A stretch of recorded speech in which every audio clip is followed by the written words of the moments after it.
Hello YouTube, this is the Bucket coming at you today with my Springfield SA-35 Hi-Power clone.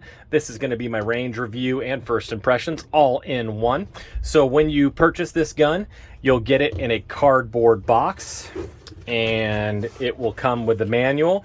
Most of the companies nowadays are really starting to get kind of a more pared down manual. I like the fact that they have a lot of pictures in it, but I think most of the companies realize people are just going to search YouTube or going to go online. So you are going to get the manual. You are going to get a range bag with a spot for the one magazine, and that's about it. That's what you get for this particular gun. So would it have been nice if maybe they would have given you two mags? Probably. But it's a whole lot cheaper than what Browning Hi-Powers were, so maybe that was the way that they were talking about.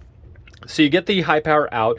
It's got to have this matte finish. One of the things that I really liked about it is it's got these nice wood grips that are contoured to the gun, which makes the gun feel a lot better in the hand. That's a huge selling point of the gun that I'm really glad that they did.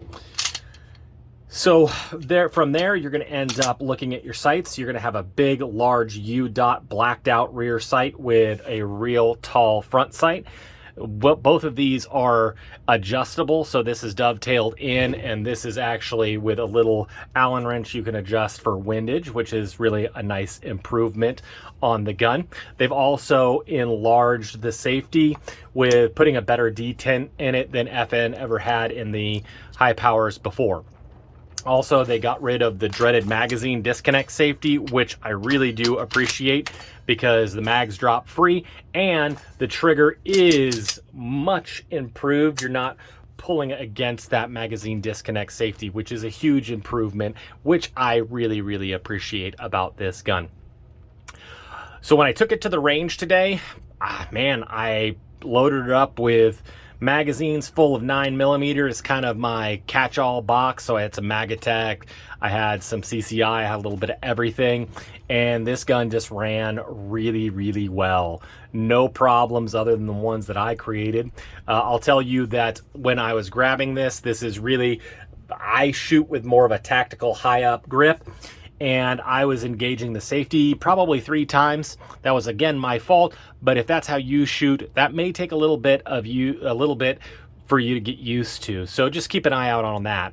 Also, they had designed the hammer, which I really appreciate. So my high purchase, I got bit a little bit by the hammer, but not nearly as much as a traditional Hi-Power or even the Gerson that didn't adjust the hammer. So that's definitely an improvement there. The sights were really big and easy for me to pick up. It was kind of a natural pointer, just like Hi-Powers are. I really felt that it shot accurately. So other than me engaging that safety when I really wasn't supposed to, it shot really, really well. I could pick up shots, like I said, really quick and could shoot really, really fast. So when I first started shooting, this was my first group at 10 yards, and you'll see that it was probably a 3.5-inch group, and that was just me getting used to where that rear sight, since there isn't any marking, there wasn't a 3-dot sight, took me a little bit to get used to, but after about 25 rounds of shooting at paper, I ended up holding this group, which is 1 3/4, except for that one flyer, and again, that's me. So this can be extremely accurate, very easy to shoot, and I really, really appreciate the things that they did. So as far as shortcomings, something to think about when you buy this pistol is when they updated this, they did update and put a detent in the slide stop, slide release. What that does is it prevents, theoretically, this from being able to work itself out. Now, I've owned my World War II Hi-Power and shot 2,000 rounds through it, and that's never been a problem.